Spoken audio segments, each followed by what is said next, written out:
60 days weight loss ചലഞ്ചിന്റെ day 40 ആണ് ഇന്ന്. രാവിലെ ബ്രേക്ക്ഫാസ്റ്റിന് പുട്ടും ചെറുപയർ കറിയാണ് ഉണ്ടായിരുന്നത്. അപ്പൊ ഞാൻ കഴിക്കുന്ന സമയത്തേക്കും ഒരു കമ്പനിക്ക് വന്നിരുന്നിട്ടുണ്ട്. ഉച്ചയായപ്പേക്ക് ലഞ്ച് കഴിക്കാൻ വേണ്ടി പോവാണ്. ചോറ്, മുതിരപ്പുളിയും തക്കാളിക്കറിയും കോവയ്ക്കുപ്പേരിക്കാണ് ഉണ്ടായിരുന്നത്. പിന്നെ വൈകുന്നേരം ആയപ്പോൾ ഈ ഒരു പേരക്കാണ് കഴിച്ചത്. അപ്പത്തേക്കും മിഹു എണീറ്റ് വന്നിട്ടുണ്ട്. പിന്നെ കുറച്ചേരം കഴിഞ്ഞപ്പോഴേക്കും വെള്ളത്തിക്കളി തുടങ്ങിയിട്ടുണ്ട്. ഇവിടെ ആണെങ്കിൽ എത്ര സമയം വേണമെങ്കിലും നല്ല കുട്ടിയായിട്ട് നിന്നോളൂ കേട്ടോ.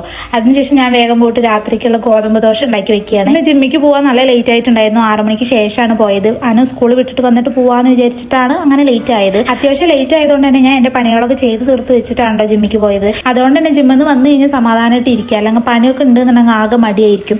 അങ്ങനെ വർക്കൗട്ടും കാര്യങ്ങളൊക്കെ കഴിഞ്ഞ് നേരെ വീട്ടിലെത്തി ഫ്രഷൊക്കെ ആയതിനു ശേഷം ഇന്നത്തെ ഡിന്നർ കഴിക്കുകയാണ്. ഗോതമ്പ് ദോശയും ചമ്മന്തിയും തക്കാളിക്കറിയൊക്കെ ഉണ്ടായിരുന്നു. അതിനുശേഷം ഒരു സീരീസ് ആണ് പോയി കണ്ടത്. കുറെ നാളെ എന്റെ ഇൻസ്റ്റയിൽ ഇങ്ങനെ പ്രത്യക്ഷപ്പെടുന്ന ഒന്നാണ്. അപ്പൊ എന്തായാലും പോയി ഒന്ന് കണ്ടു കളയാന്ന് വിചാരിച്ചു. സീരീസിന്റെ name must date with play boy എന്നാണ്. അപ്പൊ അതൊക്കെ കണ്ടു കഴിഞ്ഞിട്ട് ഇന്നത്തെ ഡേ ഇവിടെ വെച്ച് എൻഡ് ചെയ്യാണ്. അപ്പൊ നാളെ കാണാം. ബൈ.